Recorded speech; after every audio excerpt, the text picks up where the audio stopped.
Às vezes procuro palavra que escuta conversa de puta sobre os cabarés. Às vezes procuro palavra que seja pregada na igreja aos fiéis. Palavra não mente, o que deverás sente no ventre parida sem mãe. Palavra apodrece no anúncio que pede, repete, se esquece amanhã de manhã. Palavra pá, palavra lá, palavra. Palavra pá, palavra só, lá, palavra.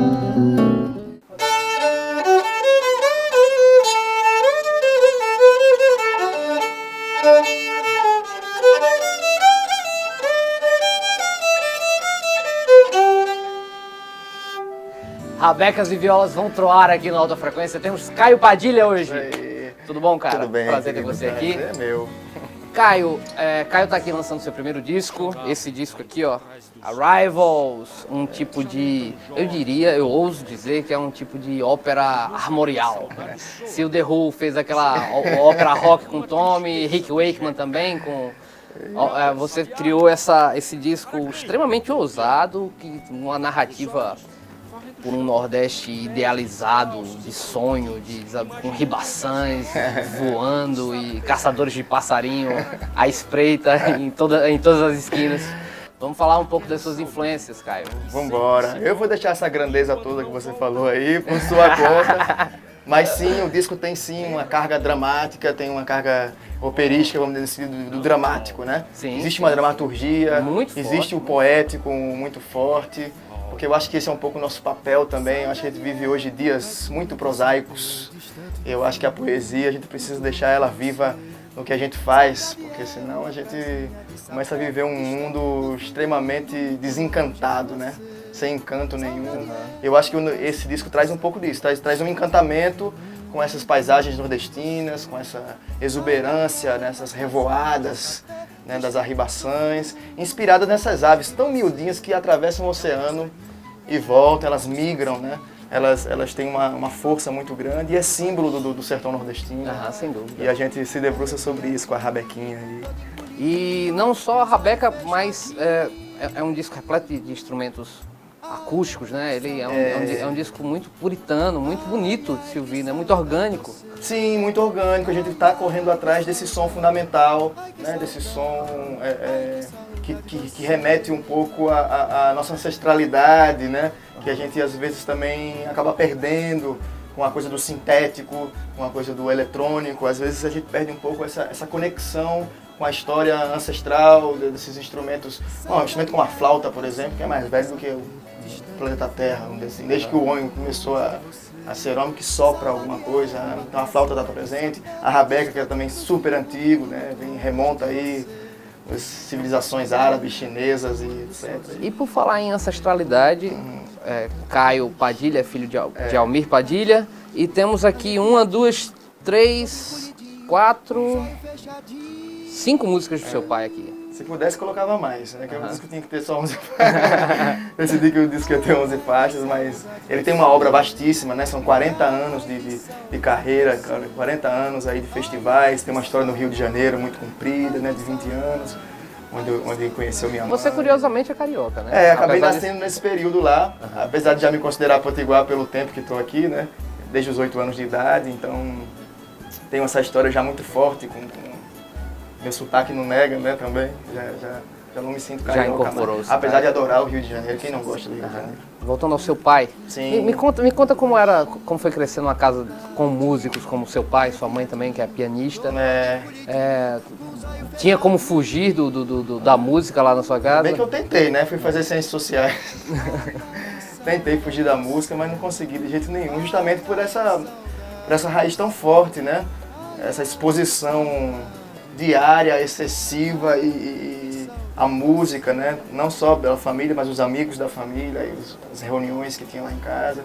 E meu pai desde muito cedo também já me provocava essa coisa de compor, me mostrava uma música, me perguntava a opinião, se repetia o A, se repetia o B, se já ia pro refrão, se já fazia não sei o quê. Então desde criança você já vai entrando nessa dimensão, né? Da criação artística, da execução das coisas, da produção das coisas. Eu acho que chega um momento até que perde a música, ela acaba sendo desmistificada você criança, muito cedo, seu pai te desmistificando a música, né? Isso. Mostrando que não é só uma diversão, né? Não é só uma mostrando que tem os elementos ali, né? Na construção musical. Só depois que você vai descobrir que ela é uma coisa especial. Por exemplo, até minha pré-adolescência, eu não sabia que tinha pessoa sem ritmo, ou pessoa desafinada, ou pessoa... Porque era uma coisa tão natural que você acha que o que você sabia fazer era uma coisa que é dada, que não é por mérito ou por talento, ou é uma coisa inerente. E não é. Depois que você cresce, você de uma família de música, você sai para tocar com outros músicos, ou conhece outras pessoas na faculdade, ou etc. Você começa a ver que aquilo que você entende musicalmente é diferente, que não é todo mundo que percebe uma melodia, por exemplo, que percebe uma harmonia, que percebe uma... Eu acho que tem a ver com isso também, tem esse desencantamento, assim, então quer dizer que ser músico, se diferenciar como músico é isso também, quer dizer, eu tive um privilégio que outras pessoas não tiveram, né, essa vivência. Bom, vamos chamar o clipe aqui. Já vai ter clipe. Vamos chamar o clipe aqui, inclusive o clipe do Som Sem Plugs, queria agradecer aqui o Som Sem Plugs. É verdade. Som Sem Plugs sempre fazendo um trabalho maravilhoso aqui com a música potiguar. E vamos à primeira música agora, Caio Padilha, aqui na Alta Frequência.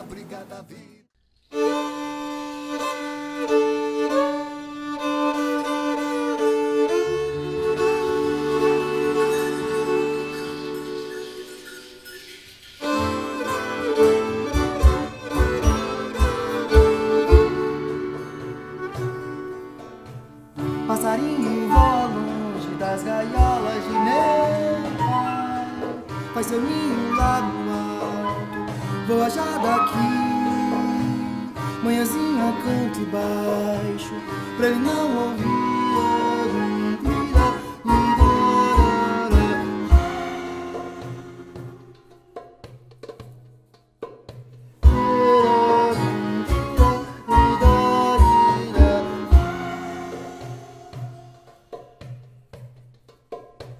Passarinho fogido ao sapão, se painho pega no sol, não. Passarinho fogido ao sapão, se painho pega no sol, se painho te bota na gaiola. Passarinho não pode ir-se embora, e seu canto no romper da aurora será mais bonito porque chora, porque chora.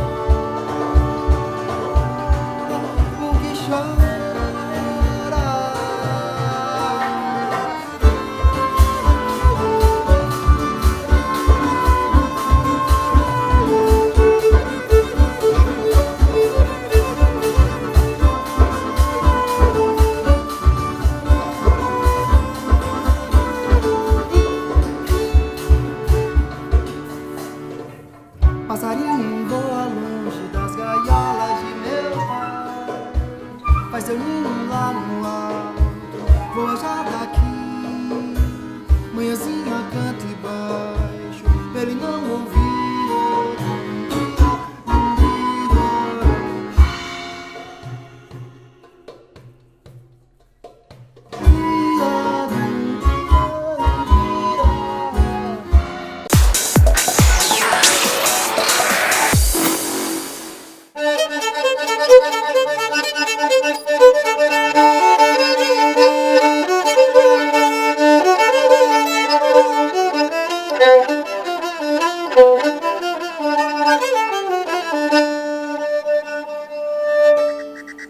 Estamos de volta na Alta Frequência com Caio Padilha. Aí. Caio, já que você está aí com a rabeca na mão, vamos falar um pouco da rabeca. Diz aí, por que a rabeca como sua arma de escolha, digamos assim? Quando eu era criança eu estudei violino, né? Até uns 12 anos mais ou menos. Aí eu passei um tempão sem fazer música, como eu te falei, tentando fugir, ser a ovelha negra da família. Aí não consegui. Aí um amigo do papai, que é um grande compositor também aqui da cidade, que é o Galvão Filho, disse: Almir, seu filho já estudou violino, né? E o papai disse: eu tenho uma rabequinha lá em casa, será que ele tá sem uso lá? Será que ele não desenrola não? Aí meio sem pretensão nenhuma, passou pra mim. Aí imediatamente, primeira arcada, assim, eu já senti uma atração grande. Comecei a ouvir discos, né, de rabequeiros. Aí naquela época estava começando a surgir o Siba, né, com o Mestre Ambrósio, não sei o que, a galera tocando. Anos 90 ali. Exatamente. Aí depois eu fui ver os caras também mais roots mesmo, os mestres, as coisas. Aí eu disse, cara, que universo incrível, porque eu sempre tive uma admiração muito grande por esse Brasil profundo, né? Esse Brasil da cultura popular. E a rabeca, por ser um instrumento popular, né? Então os mestres da rabeca são aqueles. É o sujeito sem estudo, né? É o agricultor mesmo, o lavrador, enfim, o cara que bota na cabeça que vai tocar, de alguma maneira tem uma inspiração interna, uma coisa de que quer se expressar, de que quer se... Tem também já os folguedos tradicionais, populares, que também já demandam um rabequeiro, que já demandam, né, um boi de reis, como isso que já está previsto na sua estrutura, que também isso facilita nesse sentido. Mas eu sempre achei que a tradição guarda assim os grandes segredos das coisas, assim. Sempre achei que na tradição está guardado muitas... eu penso da mesma forma. Muitas coisas para a gente, para o trabalho do artista como todo. Então hoje, tanto o meu trabalho de ator, como o meu trabalho como músico, ele é todo muito inspirado, muito pautado nessa busca, nesse mergulho, nesse Brasil profundo, assim. Lá, para mim, lá que estão os grandes arquétipos mesmo, as grandes oposições da humanidade, o claro, o escuro, o bem, o mal, as coisas que a gente... Bom, já que você falou do seu trabalho como ator, vamos falar um pouco aí do seu trabalho como ator e como ele influencia a sua música. Diretamente. Hoje em dia eu me considero praticamente um ator músico, mais do que um músico ator, porque o teatro tomou um espaço muito grande na minha vida, graças à formação do grupo Estação de Teatro. Inclusive ano passado viajou 18 estados do Brasil por um edital super bacana do SESC, que é o Palco Giratório. E a gente fez coisas muito legais. Eu montei um espetáculo agora recentemente infantil de rabeca também, chamando O Sonho de Rabeca no Reino da Bicharada. Vai sair o disco já. Vou voltar aqui pra gente mostrar o disco dele. Por favor. Um Sonho de Rabeca, que a gente conseguiu também aprovar pela lei de incentivo e tá. Esse disco, inclusive, ele foi um projeto do Sebrae, não é isso? Pois é, ele foi patrocinado pelo Sebrae, aqui para Diego. Mas toda a sua gestação, vamos dizer assim, o Sebrae chegou no momento em que o disco estava pronto e precisava ser duplicado, precisava ter uma tiragem, né? Mas toda a sua produção mesmo, a coisa pesada da coisa, foi financiado coletivamente na internet. Isso eu achei foi um divisor de águas também na minha vida. Foi a primeira vez que eu tive um projeto financiado pelo público que quer ouvir o que eu estou tocando. Assim. Isso eu acho a grande sacada do que está acontecendo agora no contemporâneo. Assim. Os nichos de público estão escolhendo o que eles querem que seja produzido, então aí esse cara eu gosto, então eu dou grana para ele fazer. Depois eu escuto o som dele, enfim. Isso é muito bacana, graças ao apoio do Som Sem Plugs também, que desde o início... Sempre presente aqui no programa. Presente, sempre dando sua mão à cultura popular, exatamente, natalense. Muito legal o trabalho do Som Sem Plugs. Muito importante. De todo esse trabalho aqui também hoje, queria parabenizar pelo trabalho também, pelo programa, que eu acho que é esse espaço fundamental. A gente precisa falar mais sobre a gente precisa mais falar sobre as pessoas que estão aqui, porque fica no desconhecido, assim.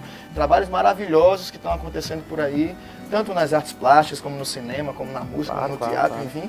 E a gente fica sem saber, né, o que está acontecendo. Inclusive, você citou que esse disco foi pelo crowdfunding, né? Exatamente. E é uma nova revolução que eu estou sentindo nas artes. É um tipo de novo mecenato. Um novo mecenato, é uma estátua contemporânea. Exatamente, está surgindo agora, transformando o público, não só, ele não é só mais público. Ele não é passivo, né? Ele é ativo. Ele é ativo. Inclusive, ele tem uma relação direta, afetiva. Às vezes, essas pessoas que contribuíram com esse disco, até hoje eles vão lá, a gente troca mensagem, e aí, como é que tá? Hoje fiz o programa tal, fiz não sei o quê. Quer dizer, você cria realmente uma relação bem menos distanciada do que o que se vê no mainstream, por exemplo, o que se vê na grande mídia, né? Em que o artista está sempre naquele lugar do distante, do pedestal. E nessa maneira a gente horizontaliza mais as coisas. Então a produção, a apreciação e a criação fica tudo num plano mais horizontal, mais democrático, mais... Isso é bacana. E evita da gente ficar naquele discurso chato, antigo, de ninguém me apoia, ninguém faz, o poder público não faz nada, os empresários não me patrocinam, aquele chororô chato que ninguém aguenta mais. Eu acho que a gente precisa agora arregaçar as mangas, produzir nossas coisas, né? Fazer nossos vídeos, fazer nossa divulgação e Eu não sei fazer outra coisa. Se eu não fizer esse trabalho, Bom, o que você faz muito bem. E vamos ver mais um clipe aqui de Caio Padilha. Valeu!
Partindo as serras, cortando os serrotes, uma grande fonte com gargalheiras,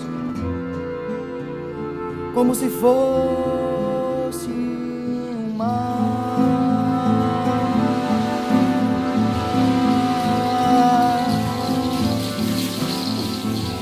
Uma iara beijando bocas e água doce batendo nas pedras como um coração.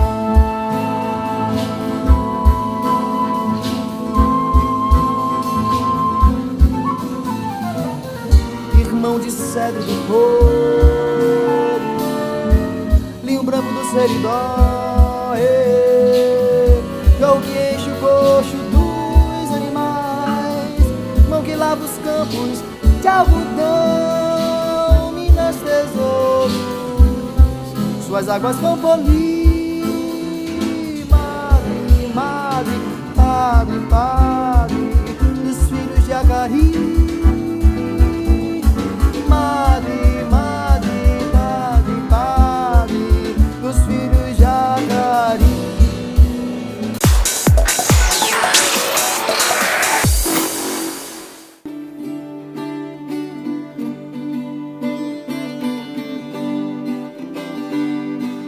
Ai, sol no lajedo alagado, silêncio de lagarto, espelhando o céu na poça d'água evapora. Onde mora a cobra, onça não demora, logo vai embora.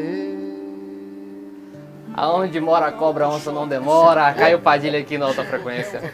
Cara, você também, além da rabeca, você também toca viola. Além desses instrumentos, quais outros instrumentos você toca? Rapaz, a gente quando nasce em família de músico, a gente fica até com medo de dizer que toca alguma coisa, porque quando você começa a dizer que toca muitos instrumentos, aí você vê o cara que é especialista naquele instrumento, aí você faz, não, acho que eu não toco esse instrumento não. Mas eu sempre tive uma liberdade muito grande em casa de mexer nos instrumentos, né? Então, como minha mãe é pianista, então eu ia lá, namorava um pouquinho piano, aí depois via uma sanfona, ia namorava a sanfona um pouquinho, violão por causa do meu pai, etc, etc. Então hoje eu considero que o instrumento que eu me sinto mais à vontade, que é onde eu componho minhas músicas, é onde eu me acompanho, onde eu faço mais coisas, é o violão mesmo. Assim, é o pai da coisa toda. Mas como eu sempre tive a opinião de que a música é uma coisa só, independente se está tocando um tamborete, uma sanfona, ou seja o que for, a música não faz essa distinção, ela não tem preconceito com o instrumento. Então eu me considero um artista, um músico que consegue fazer algumas coisas em algum instrumento, consegue fazer outras coisas em outro instrumento, então não tenho muito essa coisa, sou multi-instrumentista e toco vários. Não, eu toco, eu me expresso com o que está à mão, assim, com o que eu acho que combina. E para esse trabalho, eu acho que tanto a viola como a rabeca são instrumentos que me permitem acessar esse lugar onde eu quero chegar, com esse lugar conceitual onde o CD quer chegar.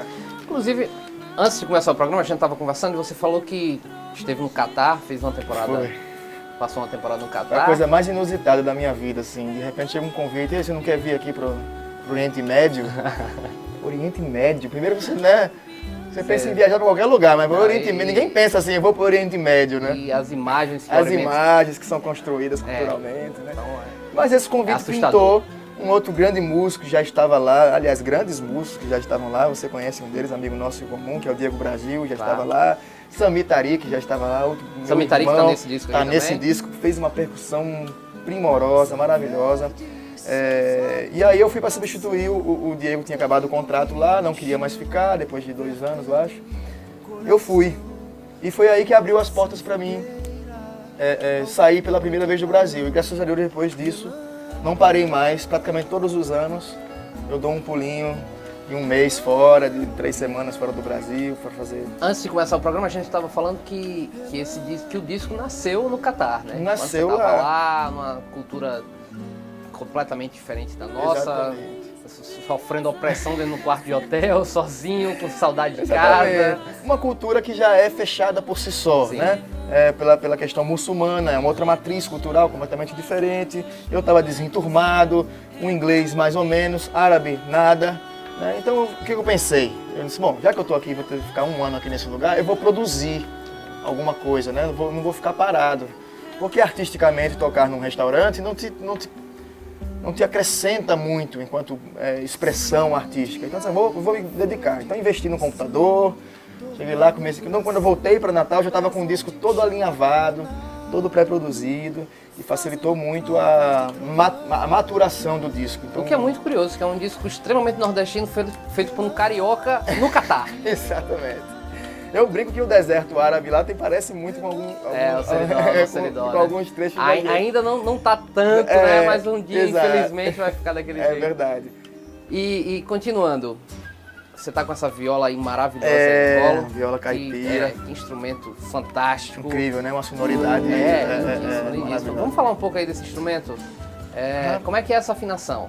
Pois é, essa afinação é chamada afinação rio abaixo, né? A viola, como vários instrumentos populares, é usada em várias afinações, né, no Brasil. E a gente vê o rio abaixo, o rio acima, boiadeira. Rio abaixo é o sol aberto. É um sol aberto, sol maior. Você dá e aí você o dá aqui já acorde, sol, é um um sol sol. maior. Então são 5 pares de cordas, né? Ou seja, 10 cordas. E para quem toca violão tem um estranhamento muito grande, a princípio, por causa dessa diminuição de uma corda, porque Sabe que no primeiro registro de Muddy Waters, o grande bluesman americano, Sim. o Alan Lomax, o pesquisador que estava buscando artistas do Delta ali, né, de música folk americano, né, o chamado folk americano. E ele pergunta, né, qual a afinação desse violão, tem lá registrado, ele disse é espanhola, sol Espanhola. aberto, que era essa Aham, mesma afinação sim, aí, sim. só que pro violão, né? Entendi. A espanhola. Que interessante nessas conexões. É, né? eu acho fantástico isso. é incrível. Instrumento... Tem um A música folk no mundo todo, a música folk no sentido de música folclórica, folclórico. né? Você encontra muitos pontos de comunicação, né? O que prova que a humanidade nesse sentido quando se debruça sobre o trabalho no campo, quando se debruça elas vão tendo inspirações parecidas por causa da natureza, da fauna, da flora. As coisas vão inspirando os homens a fazer coisas, a se expressar, e os instrumentos vão se tocando. É muito interessante isso. Você vê na cultura árabe coisas parecidas com o aboio nordestino. Aí você vê na cultura americana coisas aboio parecidas lá com a também. viola e com a boi e com a viola caipira. Então esse é o nosso violão folk, o nosso violão folk, vamos dizer assim, seria a nossa viola caipira, né? Seria a nossa diretamente ligado, com certeza. Bom, Caio, muito bom ter você aqui. E sei que você está de saída para uma turnê internacional. Tô de saída. Depois de amanhã eu tô viajando, passar 38 dias lá nos Estados Unidos. Desejamos muito sucesso a você, todo mundo aqui que faz a família Alta Frequência. E eu queria que você tocasse uma música aí para fechar o programa. Com certeza. Você vai tocar, Cobra Metropolitana. que é uma composição de... Cadê? Minha, um Sami Tariq e Artemilson Lima. Foi bem. Foi feita lá no Catar essa música, lá na sala da gente lá, fazer Cobra Metropolitana pra vocês. Pô, muito bom ter você aqui. Obrigado, querido. Sempre que Caio precisar. Padilha, lançando esse disco maravilhoso aqui na Alta Frequência. Vamos lá. Já tá no iTunes, já tá no Deezer, já tá nessas coisas todas, Spotify, Todas as plataformas. todas as plataformas, podem procurar, ficar à vontade. Vamos lá, rola o som aí. Cobra de cor coralite, cansou da tocaia, só bebe corante, tem rabo de arraia.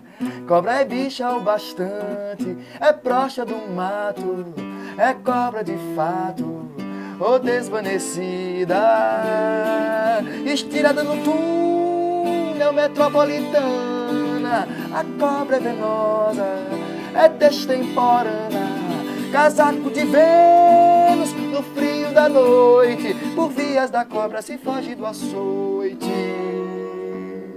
Reptilínea no rapto, picada na certa, a seta do tráfego é rápida beça. Cobra cabeça no rabo, a presa discreta, corada na mata, cobra boca aberta.